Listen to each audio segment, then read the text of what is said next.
When Keanu Reeves' car gives out just outside a dusty, overlooked auto shop, he expects nothing more than a quick fix and to be on his way. But inside, under flickering fluorescent lights, a solitary elderly mechanic works alone. His hands are worn, his expression focused, and his silence speaks volumes. There's something about the man, his meticulous touch, his quiet presence, that lingers in Keanu's mind long after he drives away. A week passes. Keanu returns, intending to offer his thanks. But when he pulls up, the garage is dark, the entrance shut. What he discovers next stops him cold, leaving him stunned in the middle of the road. Before we dive deeper, tell us where you're watching from, and if stories like this move you, hit that subscribe button. Tomorrow, we're bringing you something else just as powerful. The Los Angeles sun was sinking behind the skyline, washing the city in a warm golden hue. On the far edge of town sat a small, old-school auto repair shop, long forgotten by time. Inside, Henry Carter wiped oil off his hands and let out a tired exhale. At 72, he'd spent nearly his whole life fixing cars. His one-man operation had endured decades, outlasting flashy chains and dealership garages, not because it looked impressive, but because people trusted him. But trust didn't pay for medication. Henry pressed a hand to his chest as a dull ache throbbed beneath his ribs. It had become more frequent lately. Just fatigue, he told himself. He couldn't afford to be unwell. Just as he was closing up for the night, the sputtering growl of an engine in distress echoed through the lot. He turned toward the open garage and squinted. A sleek red Ferrari, an older model in immaculate condition, rolled to a halt. It didn't belong in this place, more suited to showrooms than his gritty workspace. The engine gave one final cough and died. Seconds later, the door opened. A tall man stepped out, dressed in a fitted black leather jacket and dark denim. He slipped off his sunglasses with a relaxed ease. He looked more like someone walking off a film set than someone needing car help. He approached Henry, his tone polite and calm. "Evening. Mind taking a quick look?" Henry eyed the car, then the man. Something about his face tickled recognition, but he couldn't quite place it. Probably just another wealthy driver with a fancy toy, he figured. With a dry grunt, Henry muttered, "Bit too flashy for my taste." The man chuckled. "A car's still a car, right?" Henry allowed a smirk. "An engine's an engine." Without another word, he grabbed his toolbox and popped the hood, unaware that the man before him was Keanu Reeves. As Henry leaned over the open engine bay, his skilled hands began their practiced rhythm, testing, adjusting, diagnosing. The man stood beside him, watching with genuine curiosity, arms crossed casually. "You run this place by yourself?" he asked. "Always have," Henry replied with a gruff but honest tone. "These days, people don't fix things. They just replace parts and call it a day, charge a fortune while they're at it." The man nodded, clearly interested. "I admire that. You're the real deal." Henry scoffed. "Damn right." But as he worked, a sharp jolt surged through his chest. He stiffened for a moment, then shook it off. Just a twinge. Nothing he couldn't handle. He still had a job to finish. As the man leaned in slightly, watching the older mechanic work, Henry mumbled, "I can get this running again. Just give me a few minutes." What neither of them knew was that this wouldn't be just another routine fix. In this quiet visit, it was about to set something far bigger in motion. The cool breeze of Los Angeles evenings began to set in, but inside Henry Carter's cramped garage, it was warm with the scent of grease, steel, and decades of dedication. Henry, sleeves rolled up and a wrench in hand, leaned over the Ferrari's open hood. His experienced eyes moved across the engine block, hunting down the issue with the kind of precision only time could teach. Nearby, the tall man in the black jacket stood still, quietly observing. He didn't fidget or pace, just watched with a patient curiosity. Henry had seen his type before, rich men with luxury rides, more style than substance. But there was something different about this one. As Henry adjusted a belt and twisted a stubborn bolt, he muttered under his breath, "Too many wires, too many computers." Cars used to have soul. The man grinned. I like people who fix things the right way. Henry glanced over. Then you picked the wrong town, kid. The man laughed, but not in mockery. He understood. Still, he didn't say much more. Henry turned back to the engine. His breathing was slightly heavier than usual. A dull pressure sat in his chest, not sharp, not unbearable, just there. But he ignored it. He'd powered through worse. He always did. The man, now crouching a little closer to see Henry's technique, asked, "You been doing this long?" Henry didn't even look up. 50 years. Opened this place in 74. Kept it running since. That's rare, the man said with admiration. Wiping his hands on a dirty rag, Henry gave the stranger a sideways glance. What do you do? The man smiled faintly. Entertainment industry. Henry raised an eyebrow. Music? Movies? A split second of hesitation. Movies. Henry let out a low grunt. Figures. Some Hollywood guy driving a Ferrari. The man laughed. It's not mine. Borrowed it from a buddy. But I've always liked good machines. Henry gave a slight nod. At least you treat it like more than a trophy. Most guys with money don't know a spark plug from a spoon. The man's smile faded a bit. Never cared much for trophies. Henry returned to his work, hand tightening around the wrench. But then, pain. A sudden, burning pressure in his chest. He paused, gritted his teeth, and steadied himself. The pain faded after a few seconds, leaving him breathless. He didn't let it show. He adjusted one final component, tested the belt tension, and stepped back. All right, he grunted. Give it a try. The man slid behind the wheel, turned the key, and the Ferrari roared back to life. Smooth, powerful, perfect. Henry crossed his arms, nodding. There she goes. The man stepped out, visibly impressed. Sounds better than ever. He reached for his wallet. How much do I owe you? Henry shook his head. Nothing. Wasn't a tough job. Just come back if she acts up again. The man paused, genuinely surprised. You sure? Don't charge for easy work, Henry said plainly. It's how I run things. The man studied him, then smiled. All right. I'll come back. And I'll bring you a coffee. Henry smirked.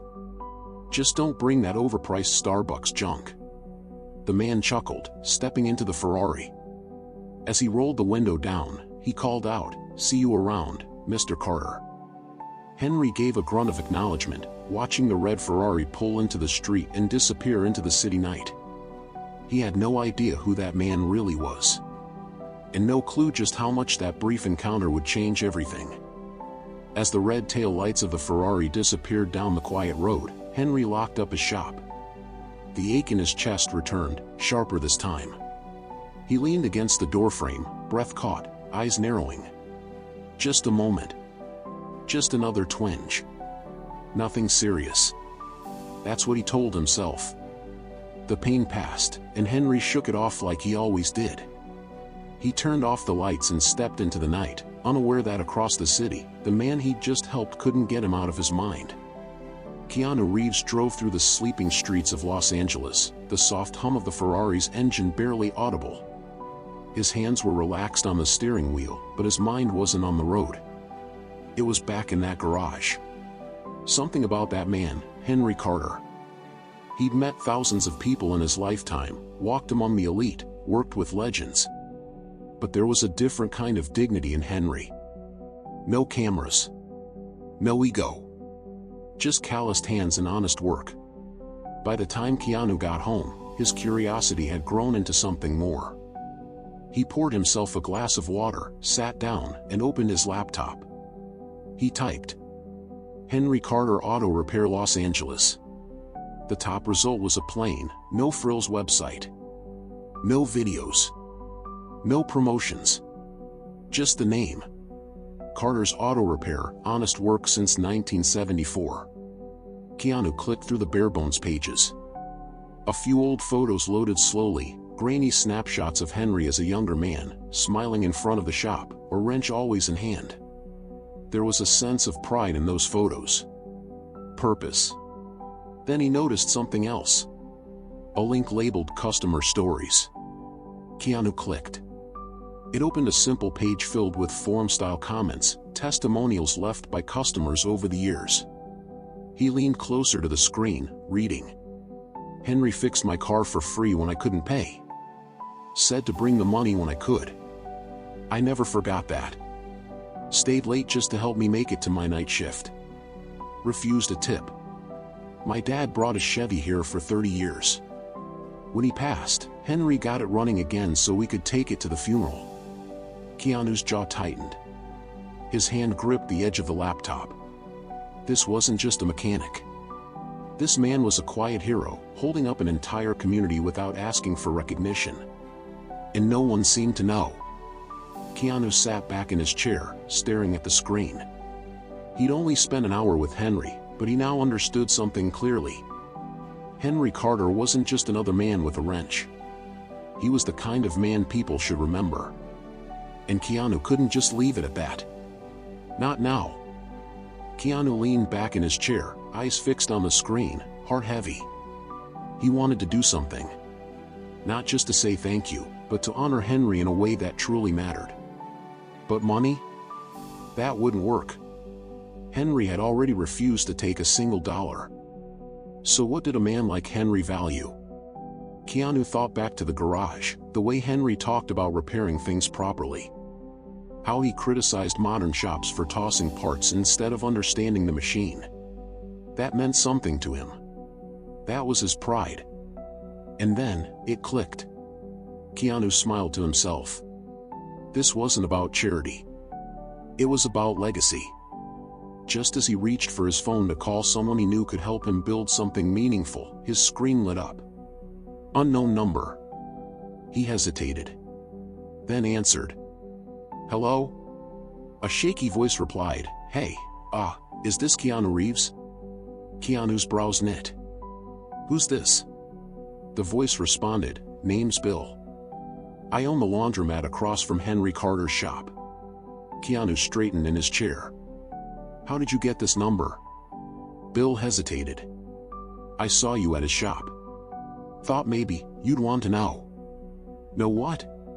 Keanu asked sharply. There was a sigh on the other end. Henry's in the hospital. Been there since Monday. Keanu froze. His stomach dropped. He had planned to go back tomorrow, bring him that coffee. Say thank you. Now he wasn't sure tomorrow would even come. I'm on my way, Keanu said and hung up. The streets were quieter than usual as Keanu sped through the city. The Ferrari moved fast, but Keanu's thoughts raced faster.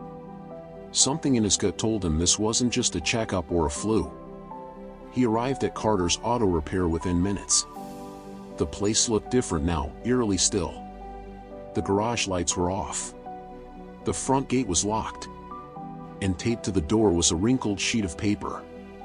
Keanu stepped out, boots crunching the gravel. He approached the door and read. Closed until further notice. His jaw tightened. It was real. Henry wasn't here.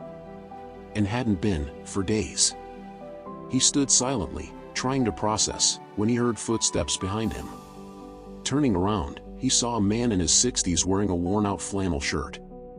The man stopped near the laundromat, his eyes soft with recognition. You're the guy from the other night, right? He asked. Keanu gave a slight nod. You're Bill? The man nodded, stepping closer. Yeah, sorry for calling out of nowhere. Just figured you'd want to know. What happened?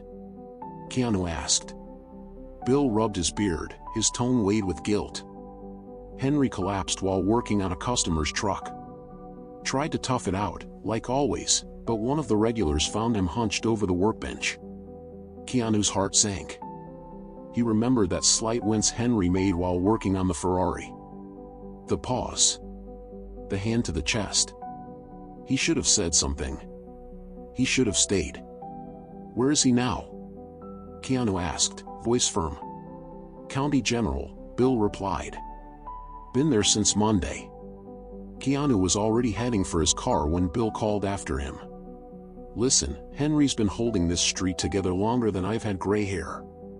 But now I don't know if he's got any fight left in him. Keanu turned to face him, jaw clenched. Then he got in the car and drove. He wasn't going to wait for another maybe later. Because Henry Carter didn't deserve to be just another forgotten man. County General's fluorescent lights buzzed quietly as Keanu Reeves walked through the hospital corridors with purpose. The smell of disinfectant and stale coffee lingered in the air, but he ignored it. This wasn't about him. This was about Henry.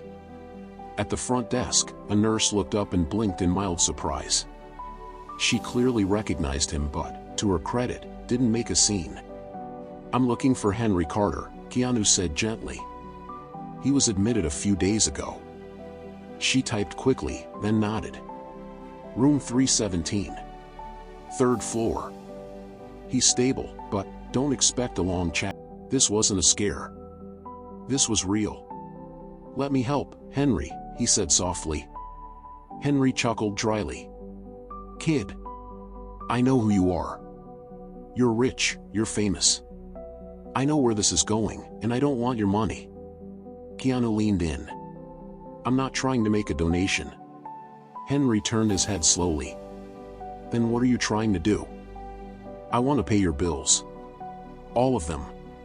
Henry's face grew serious. He stared at Keanu for a long beat, then shook his head. No, he said firmly. I don't do charity. Keanu didn't argue. He understood. Henry wasn't just proud, he was built on self-reliance. It wasn't about pride. It was about principle.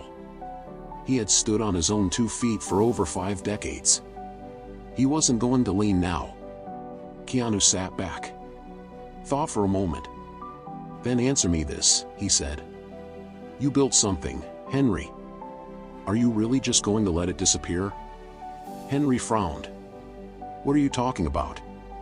Your shop. Your work. Everything you've done. What happens when you're not there anymore? Henry looked away. Then, it closes. And that's okay with you? Keanu asked. Silence. Keanu could see it. The weight of it. The sadness beneath the gruff. Then he leaned forward, voice lower. I have an idea. Henry narrowed his eyes. Of course you do. Keanu gave a half smile. Just hear me out. Henry sighed and nodded once. And in that moment, a door opened, not just in conversation, but in destiny. Because the man who had spent his life fixing broken things was about to get something fixed for him. Once Henry was stable enough to be discharged, Keanu put his plan into motion. He didn't waste time. The very next morning, calls were made, papers signed, and sketches drawn. Over the next several weeks, Carter's auto repair began to change, but not in a way that erased its soul. The old wooden sign that hung crookedly above the door was taken down. In its place, a sleek, new one was installed, crafted from metal but styled like something from the 1970s. The new name shimmered in fresh black lettering. The Henry Carter Technical Garage. Henry grumbled when he saw it. I don't need my damn name on a building, he muttered. Keanu had just smiled. It's not a building. It's a story. That shut him up, for once. On opening day, the turnout was bigger than anyone had expected. Former customers, families, kids who barely knew how to hold a wrench, dozens showed up. Some came for the memories. Others came for the promise of learning. Inside, the once quiet, dim shop now bustled with energy. But it hadn't lost its character. The original workbenches, the decades-old tool chests, even the clock that hadn't ticked properly in years, remained right where they'd always been. Keanu didn't center himself in the spotlight. He stood near the back, watching as people gathered, laughed, and asked questions. His eyes stayed on Henry. Henry, now slightly thinner and moving slower, still barked like he always had. "No, not like that," he shouted at a nervous 19-year-old trying to loosen a bolt. "Hold the damn wrench like you mean it." The boy blinked, then corrected his grip. Keanu chuckled quietly. Henry wasn't changing. And that's exactly why this was going to work. Later that evening, the shop finally quieted. Henry locked up the front gate and found Keanu leaning against a post out front. He walked over, slower than before, but steady. "I guess I owe you one," Henry said, voice softer than usual. Keanu didn't flinch. "Nah. You already paid me back." Henry frowned. "How the hell did I do that?" Keanu turned slightly and gestured to the building behind them. "By proving that the right way is still worth teaching." Henry followed his gaze. The shop glowed softly in the dusk, its new sign catching the golden light. For a long moment, he just stood there. And for the first time in a very long time, he felt proud. Weeks passed, and the Henry Carter Technical Garage wasn't just running, it was thriving. But it wasn't just a place to fix cars anymore. It had become something deeper. Students began showing up, young men and women from the neighborhood who'd never turned a wrench before. They came curious, uncertain, some just looking for something to believe in. What they found was Henry. He didn't sugarcoat things. Didn't coddle. But he taught. "Feel the engine," he'd growl. "Don't just read the damn screen. Machines talk, you just gotta know how to listen." The students would laugh nervously, but they listened. And over time, they learned. Not just about motors, but about discipline, about patience, about doing things right even when no one's watching. Keanu visited often, but never announced his presence. He'd watch from the side, arms folded, smiling as Henry scolded one kid and then quietly helped another get a stubborn bolt loose. He'd sit in the corner, sip his coffee, not Starbucks, of course, and let Henry lead. One afternoon, a local reporter came by, tipped off by word of mouth. The garage had become a little legend. When the journalist asked Henry how all this had started, Henry had simply pointed to the far end of the lot where Keanu was talking to one of the students. "Ask him," Henry said. But Keanu didn't want the spotlight. "This place was already something," he told the reporter. "All I did was shine a light on it." One night, long after the tools were packed away and the garage lights were dimmed, Henry and Keanu sat on two old folding chairs in front of the building. They didn't talk much. Just sat. Stars twinkled above the quiet street. Then Henry finally spoke. "You know, I never thought any of this would matter to anyone but me." Keanu looked over. "It mattered." Henry nodded slowly. "Yeah, I guess it did." And that silence between them? It wasn't empty. It was full. Of meaning. Of respect. Of legacy. By the time summer rolled in, word had spread. Not just through the neighborhood, but across the city. Young mechanics from all walks of life began applying for apprenticeships at the Henry Carter Technical Garage. Retired engineers came to volunteer their time. Even local schools sent students on field trips to watch the man who'd become something of a myth, an old-school mechanic whose shop had turned into a haven of purpose. But Henry, true to form, never let it get to his head. When one student shyly asked if it felt weird being famous now, Henry snorted, "Famous don't fix engines." He wasn't wrong. One day, Keanu arrived to find a small crowd gathered out front. A teenage girl was standing on a wooden crate, reciting a poem she'd written. Her father, a former customer, had once told her how Henry had repaired their car for free when money was tight. She never forgot. Henry listened from behind the garage door, arms crossed. He didn't move. But his eyes? They said everything. When she finished, the crowd clapped. Henry gave a single nod from the shadows. Later that evening, Keanu found him cleaning a carburetor like it was just any other day. "That was something," Keanu said softly. Henry didn't look up. "People get emotional. They'll move on. But Keanu saw through him. Henry was moved. Deeply. Even if he'd never admit it. That night, Keanu wrote something in a small notebook he carried with him. It was just a sentence. Some people fix engines. Others fix the world, one bolt at a time. And underneath that, one name. Henry Carter. It happened without warning. One quiet morning, the garage didn't open. The usual buzz of students, clanking tools, and Henry's signature bark was missing. Keanu arrived first, sensing something was off. The gate was still locked. The inside, silent. He knocked gently on the side door, no answer. He called Bill from the laundromat, who arrived a few minutes later, eyes already clouded.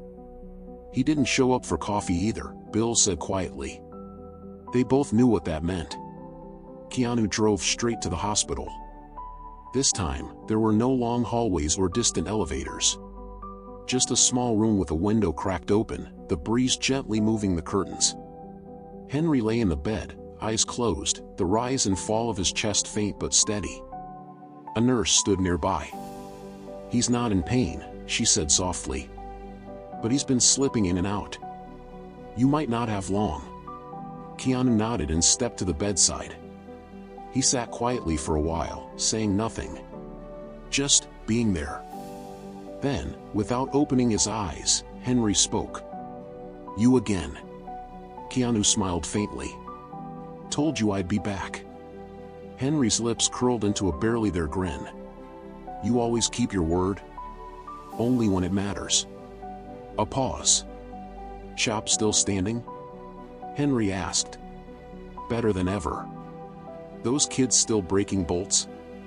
Keanu chuckled. Every day. Henry let out a tired breath. Good. Silence returned. But it wasn't heavy. It was calm. Clean. Like the sound of an engine that had finally stopped after a job well done. Keanu sat there long after Henry drifted back to sleep. He didn't need to say goodbye.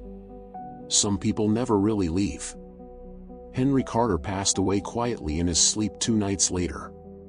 There were no grand headlines. No televised tributes. Just a small printed notice on the community board outside the shop that read, Henry Carter, 72. Mechanic. Mentor. Friend. 1949 to 2021. But what followed was far from small. On the morning of his memorial, people poured into the street. Old customers. Former students. Neighbors. Some brought flowers. Others brought stories. And a few, those who had once been lost, brought tools, wearing grease-stained shirts in his honor. Keanu stood among them, unnoticed by many, exactly how he preferred it. He watched as a teenage girl stood near the front of the crowd and read the same poem she had shared with him weeks earlier. This time, people cried. Not because Henry was gone, but because he had mattered. Inside the garage, the new sign gleamed above the workbenches. The Henry Carter Technical Garage, since 1974. And beneath it, etched in steel. Because some things deserve to be done right. Keanu stepped inside alone after the crowd had left. The shop still smelled like oil and metal and memories. He walked over to Henry's old stool. On it sat a notebook Henry had used to sketch out repairs. Keanu opened it. On the last page, in fading ink, Henry had scribbled one line. Teach them the real way. That's all that matters. Keanu closed the book gently and set it back down. Outside, the sun was beginning to set, casting the garage in a familiar golden glow. Weeks later, Keanu returned once more. Not as a visitor, but as part of the garage. The students still came. The tools still clanged. And the stories of Henry Carter continued, not through words, but through hands, young and old, who chose to do things the right way. Because sometimes, the greatest lives aren't lived in spotlight. They're lived one honest fix at a time. And those never fade.